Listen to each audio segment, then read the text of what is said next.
नमस्कार दोस्तों, स्वागत है आपका हमारे YouTube चैनल जीके ट्रैकर पे।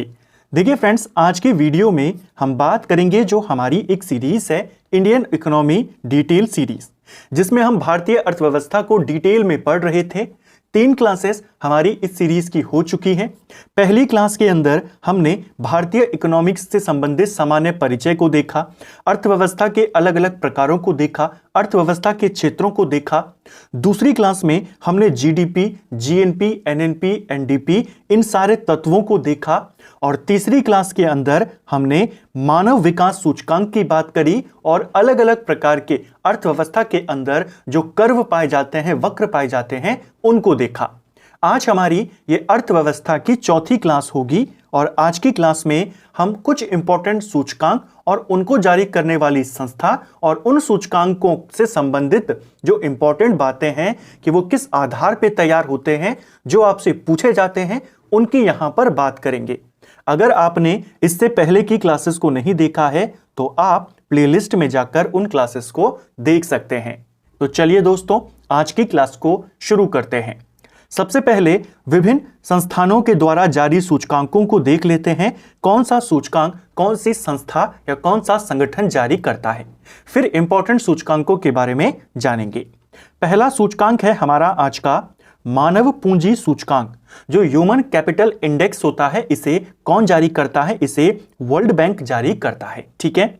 वैश्विक बहुआयामी गरीबी सूचकांक की बात करें, इसको जारी करता है संयुक्त राष्ट्र विकास कार्यक्रम यानी यूएनडीपी। बेसिकली यूएनडीपी मानव विकास सूचकांक को जारी करता है, एचडीआई को, जिसके बारे में हमने पिछले वीडियो में डिटेल में जाना था। इसी एचडीआई के अंतर्गत कई सारे आपके दूसरे इंडेक्स भी हैं जिनको 2010 से शुरू किया गया है। आपका एक उसमें वैश्विक बहुआयामी गरीबी सूचकांक है, लैंगिक असमानता सूचकांक भी इसी का पार्ट है। ठीक है, तो इसको भी कौन जारी करेगा? इस वाले सूचकांक को यूएनडीपी ही इसे जारी करता है। सतत विकास सूचकांक की बात करें, इसे संयुक्त राष्ट्र के सतत विकास समाधान नेटवर्क और बर्टलस्मैन स्टीफिंग टंक के द्वारा जारी किया जाता है। एसडीजी सूचकांक अपने आप में एक बहुत बड़ा सूचकांक है, जिसके अंदर सतत विकास के लिए यूनाइटेड नेशंस के द्वारा 17 लक्ष्यों को निर्धारित किया गया था 2015 में। ये 17 लक्ष्य आपसे पूछे जाते हैं। अगली क्लास में हम इसी सूचकांक को विस्तार से समझेंगे। जैसे इससे पहले हमने एचडीआई को समझा, अब बाकी के जो इंपॉर्टेंट हैं उनको समझेंगे और अगली क्लास में एसडीजी के उन 17 लक्ष्यों के बारे में बात करेंगे। इस वाले इंडेक्स को डिटेल में जानेंगे। फिलहाल यहां पर याद करिए कि इसे जारी कौन करता है, तो संयुक्त राष्ट्र का सतत विकास समाधान नेटवर्क और बर्टलस्मैन स्टीफिंग टंक के द्वारा इसे जारी किया जाता है। अगला है वैश्विक प्रतिस्पर्धा रिपोर्ट। जो वैश्विक प्रतिस्पर्धा रिपोर्ट होती है, वर्ल्ड कॉम्पिटिटिवनेस इंडेक्स, इसे जारी करता है विश्व आर्थिक मंच। सवाल पेपर में बनता है। वैश्विक शांति सूचकांक की बात करें, ग्लोबल पीस इंडेक्स कौन जारी करता है? Institute for economics and peace. ठीक है। वैश्विक खुशहाली रिपोर्ट की बात करें तो संयुक्त राष्ट्र का सतत विकास समाधान नेटवर्क वही इस खुशहाली रिपोर्ट को जारी करता है। आगे हम इन सभी इंडेक्स के बारे में डिटेल में जानेंगे, ये कब से आए और किस आधार पर ये बनते हैं। अगला है सामाजिक प्रगति सूचकांक, जो सोशल प्रोग्रेस इंडेक्स होता है हमारा एसपीआई। ये आपका सोशल प्रोग्रेस इंपेरेटिव के द्वारा जारी किया जाता है। ठीक है। मानव विकास सूचकांक, इसके बारे में विस्तार से जान चुके हैं। किन किन आयामों पर यह आधारित होता है, किसने इसे विकसित किया है, सब हम देख चुके हैं। इसे संयुक्त राष्ट्र विकास कार्यक्रम के द्वारा जारी किया जाता है। अगला है कारोबार सुगमता सूचकांक यानी ईज ऑफ डूइंग बिजनेस। इस इंडेक्स को कौन जारी करता है? इसे भी वर्ल्ड बैंक जारी करता है। ठीक है। तो ये हमने कुछ इंपॉर्टेंट इंडेक्स हैं जिनकी संस्थाओं को जाना। अब कुछ इंपॉर्टेंट इंडेक्स जिनको हम विस्तार से जानेंगे। इसके अंतर्गत सबसे पहले आता है वैश्विक भूख सूचकांक, जिसे हम ग्लोबल हंगर इंडेक्स के नाम से जानते हैं। जो ग्लोबल हंगर इंडेक्स है, इसे कंसर्न वर्ल्ड वाइड और वर्ल्ड हंगर हेल्थ के द्वारा जारी किया जाता है। ये 2 संस्थाएं हैं, कंसर्न वर्ल्ड वाइड और वर्ल्ड हंगर हेल्थ। ठीक है। इन्हीं के द्वारा जारी किया जाता है ग्लोबल हंगर इंडेक्स। इस इंडेक्स की शुरुआत 2006 में हुई थी। ठीक है। यानी जो जीएचआई है, ग्लोबल हंगर इंडेक्स, इसे 2006 से जारी किया जाता है। वैश्विक भूख सूचकांक ज्ञात करने के लिए निम्न 4 घटकों को शामिल किया जाता है। सबसे इंपॉर्टेंट पार्ट जो सूचकांकों को लेकर अब पेपर में आने लगे हैं कि वो सूचकांक किन आधारों पर बनते हैं, कौन जारी करता है वो हमने देख लिया, कब से जारी होता है वो भी हमने देख लिया, किन आधार पर बनता है। देखिए, जो ग्लोबल भूख इंडेक्स होता है, ग्लोबल हंगर इंडेक्स होता है, ये 4 घटकों पर जारी होता है, यानी 4 घटकों को इसमें शामिल किया गया है। पहला, बाल मृत्यु दर को इसमें मापा जाता है। दूसरा, अल्प पोषण। तीसरा, आयु के अनुपात में कम लंबाई। और चौथा, आयु के अनुपात में कम वजन। इनको कहा जाता है, इन्हीं चारों के आधार पर, यानी किसी भी देश में अगर आपको ग्लोबल हंगर इंडेक्स में रैंक उन्हें करना होगा, इन चारों को मापा जाता है कि उस देश के अंदर बाल मृत्यु दर कितनी है, अल्प पोषित बच्चे वहां पर कितने हैं, बौनापन का शिकार वहां पर कितने बच्चे हैं, यानी आयु के अनुपात में उनकी लंबाई कम है, और दुर्बल वहां पर कितने हैं, यानी आयु के अनुपात में उनका वजन कितना कम है, यानी कुपोषण के शिकार। ठीक है, तो ये 4 इसके आयाम हैं, इसको ध्यान रखेंगे। इसके अंकों को लेकर उसमें भी सवाल बन जाता है। जो ग्लोबल हंगर इंडेक्स होता है, इसमें 0 से लेकर के 100 के बीच में अंक दिए जाते हैं देशों को। जो 4 एम्पलीट्यूड हमने देखे, आयाम हमने देखे, उन आधार पे देशों को अंक दिए जाते हैं 0 से लेकर के 100 तक। ठीक है, जितना कम अंक किसी देश को मिलेगा, यानी उस देश में भूख की स्थिति उतनी ही कम है। यानी अगर किसी देश को 0 अंक मिलता है, यानी उस देश में 0 भूखमरी है, और किसी देश को अगर 100 अंक मिलता है, यानी उस देश में भयंकर भूखमरी है। तो ये इसका इंडेक्स है, जिसमें सबसे अच्छा 0 है, सबसे खराब इसमें 100 है। इनकी भी अलग अलग कैटेगरी बना दी गई है। 9.9 से अगर कम अंक किसी देश को मिले हैं, यानी वहां पर भूख की स्थिति निम्न है, भूखमरी जो है वहां पर वो अभी कम लेवल पर है। अगर 10 से 19.19 के बीच में, यानी 10 से 20 के बीच में अगर नंबर मिल जाए तो मध्यम भूखमरी है। 20 से 35 के हो जाए तो गंभीर, 35 से 50 हो जाए तो खतरनाक, और 50 के ऊपर अगर किसी देश को इसमें अंक मिलते हैं तो बेहद खतरनाक वो स्थिति हो जाती है। ठीक है, भारत की बात करें, 2024 की जो नवीनतम रिपोर्ट है ग्लोबल हंगर इंडेक्स की, उसमें भारत को 27.3 अंक मिले हैं। यानी भारत कहां पर आता है, गंभीर स्थिति वाले देशों में आता है। ठीक है, क्वेश्चन बन जाता है कौन से नंबर पे रहा, तो भारत का स्कोर इतना रहा, और भारत पूरी दुनिया में 127 देशों को इस रैंकिंग में शामिल किया गया। भारत 105वें नंबर पे रहा इस स्कोर के साथ। ठीक है, अगली हमारी जो रिपोर्ट है वो है सामाजिक प्रगति सूचकांक, यानी सोशल प्रोग्रेस इंडेक्स। इसे 2014 में शुरू किया गया था। इसका जो प्रकाशक है वो सोशल प्रोग्रेस इंपेरेटिव है, जैसा हमने ऊपर देखा। ठीक है, जो सोशल प्रोग्रेस इंडेक्स है इसको 3 आयामों पर आधारित है। यह जो इंडेक्स है वो 3 आयामों पर आधारित है, उन्हीं के आधार पर इसे तैयार किया जाता है। वो 3 आयाम कौन कौन से हैं? पहला है मानव की बुनियादी आवश्यकताएं, दूसरा है सुख के कारण या कल्याण की नींव, और तीसरा जो इसके अंदर आयाम है इसका वो अवसर है। तो सोशल प्रोग्रेस इंडेक्स जो होता है, एसपीआई जो होता है, किन किन आधार पर तैयार होता है? 3 आधार हैं, 3 आयाम हैं। पहला मानव की बुनियादी आवश्यकताएं, दूसरा सुख के आधार या कल्याण की नींव, दोनों एक ही बात है, और तीसरा अवसर वहां पर कितने हैं। इन 3 आयामों को भी अलग अलग छोटे छोटे पार्ट्स में बांट दिया जाता है, यानी इनके अंदर किन चीजों को देखा जाता है। तो मानव की बुनियादी आवश्यकताओं में पोषण और बुनियादी चिकित्सा सेवा देखी जाती है, पानी साफ सफाई देखा जाता है, आश्रय यानी आवास देख लिया जाएगा, व्यक्तिगत सुरक्षा वहां पर देख ली जाएगी। कल्याण की नींव के अंतर्गत बुनियादी ज्ञान तक पहुंच कितनी है लोगों की वो नापी जाएगी, सूचना और संचार के साधनों तक पहुंच कितनी है, स्वास्थ्य एवं कल्याण को यहां पर देखा जाएगा, पर्यावरण वहां की गुणवत्ता कितनी है वो देखा जाएगा। तो मेन आपने इन 3 को याद करना है, उनके अंतर्गत इनको मापा जाता है। इनको पूछे जाने के चांसेस कम है, आपने इन वाले को ज्यादा याद करना है। कौन कौन से वो 3 आयाम हैं? मानव की बुनियादी आवश्यकताएं, नींव, कल्याण की और अवसर। ठीक है, अवसर के अंतर्गत इन सबको मापा जाता है। अगला जो हमारा इंडेक्स है वो है लैंगिक असमानता सूचकांक। जैसा मैंने आपको पर कहा, जो मानव विकास सूचकांक है जिसको जारी करता है यूएनडीपी जारी करता है मानव विकास सूचकांक को। इसके अंतर्गत कुछ इंपॉर्टेंट सूचकांक हैं जो यूएनडीपी ही जारी करता है, जिसमें हमारा बहुआयामी गरीबी सूचकांक है, उसके साथ साथ लैंगिक असमानता सूचकांक है, और उसके साथ साथ हमारा लैंगिक विकास सूचकांक भी शामिल है। तो जब इसको यूएनडीपी जारी करता है तो इसके साथ ही सूचकांकों को भी कौन करेगा? यूएनडीपी जारी करेगा। लैंगिक असमानता सूचकांक को यूएनडीपी जारी करता है। कब से करता है? 2010 से करता है। इसके अंतर्गत मानव विकास के तीन महत्वपूर्ण आयामों के आधार पे असमानता को मापा जाता है। यानी जो लैंगिक असमानता सूचकांक है यह कितने आयामों पर आधारित है? तीन। कौन कौन से? स्वास्थ्य, सशक्तिकरण और श्रम बाजार। ठीक है, इन आयामों को कितने संकेतकों में या किस किस संकेतक में मापा जाता है? बेसिक बात है, आपसे ये वाला पूछा जाएगा। इसके चांसेस बहुत कम होते हैं, आपने केवल इसके आयाम याद करने हैं। स्वास्थ्य के अंतर्गत मातृ मृत्यु दर, किशोर जन्म दर, इनको मापा जाता है। सशक्तिकरण में न्यूनतम माध्यमिक शिक्षा प्राप्त महिला और पुरुषों की जनसंख्या, संसदीय सीटों में महिला और पुरुषों की भागीदारी, इनको मापा जाता है।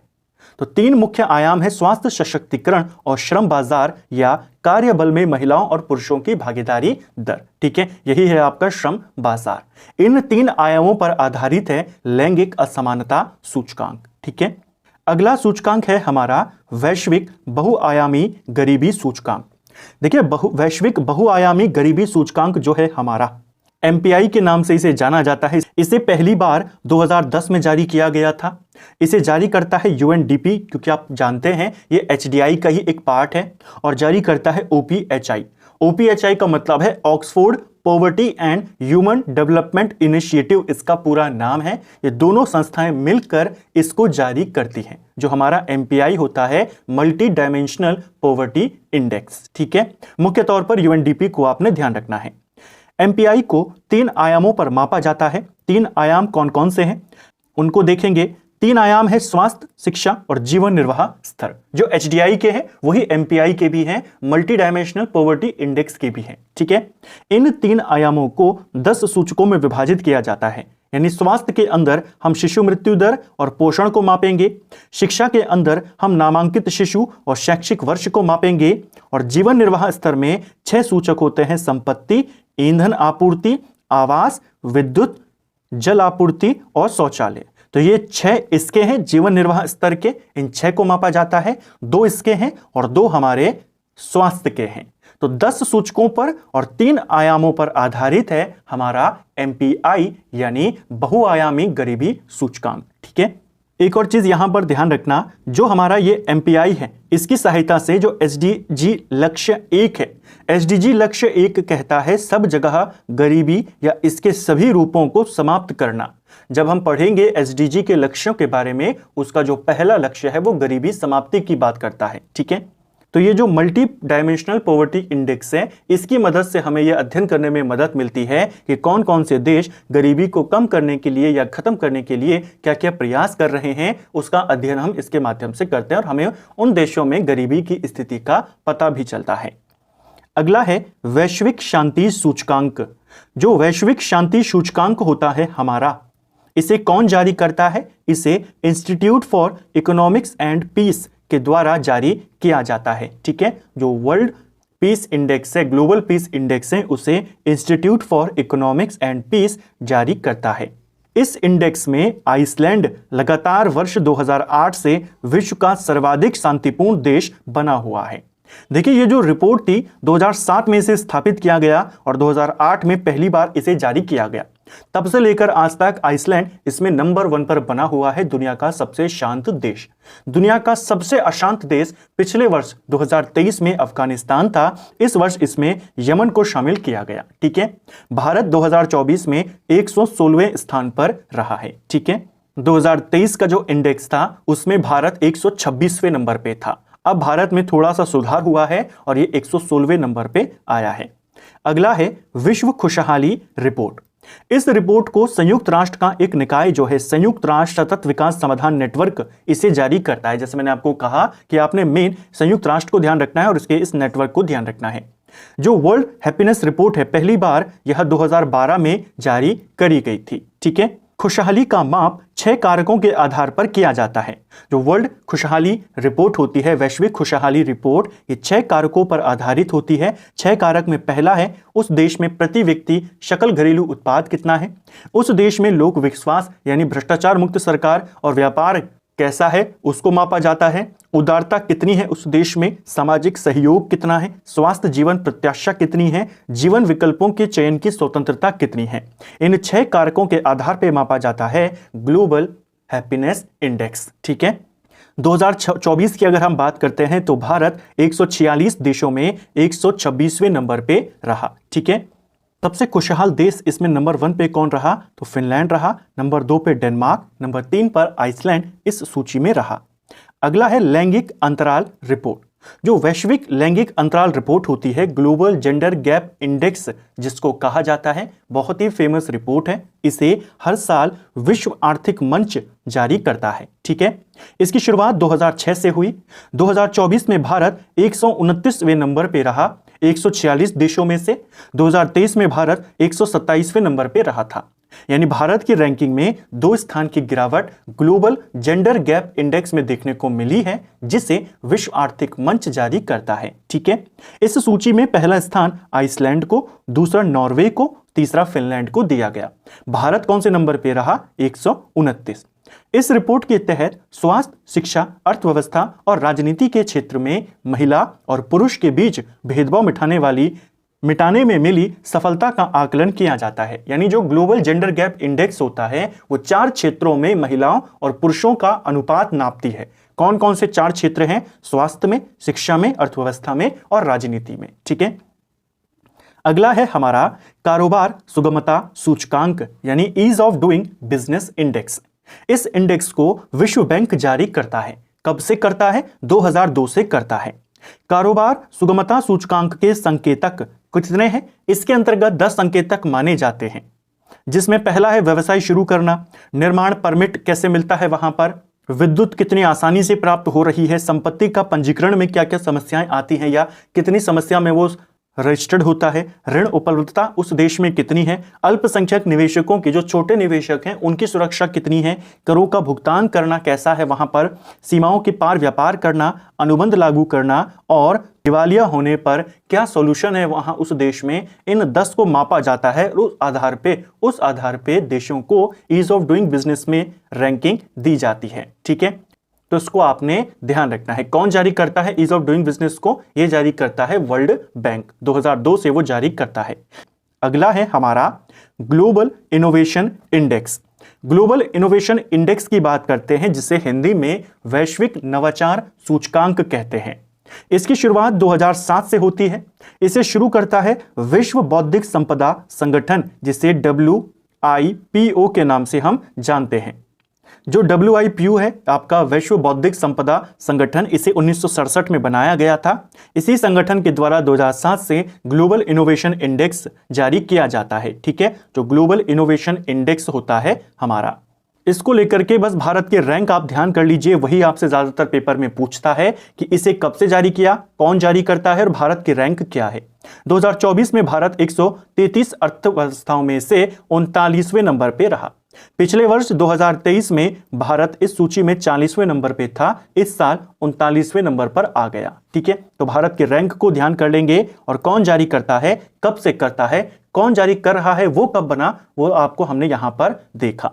तो फ्रेंड्स, ये था हमारा आज का वीडियो, जिसमें हमने कुछ इंपॉर्टेंट सूचकांकों के बारे में बेसिक जानकारियों को यहां पर जाना। जहां से आपके सवाल बन जाते हैं, तो हमने कोशिश करी उन सूचकांकों को जो इंपॉर्टेंट हैं उनको विस्तार से समझें। ऐसे सूचकांक जो ज्यादा महत्वपूर्ण नहीं है लेकिन संस्था पूछ ली जाती है, तो हमने उनके नाम देखे, और जिनमें भारत की रैंक आदि पूछ ली जाती है हमने उनको भी यहां पर कवर किया। उम्मीद करता हूं आपको आज का वीडियो पसंद आया होगा। अगर आपको ये वीडियो पसंद आई है तो वीडियो को लाइक करें, चैनल पर नए हैं तो सब्सक्राइब करें, अपने दोस्तों के साथ शेयर करें। वीडियो आपको कैसा लगा कमेंट बॉक्स में हमें जरूर बताएं। Thank you friends.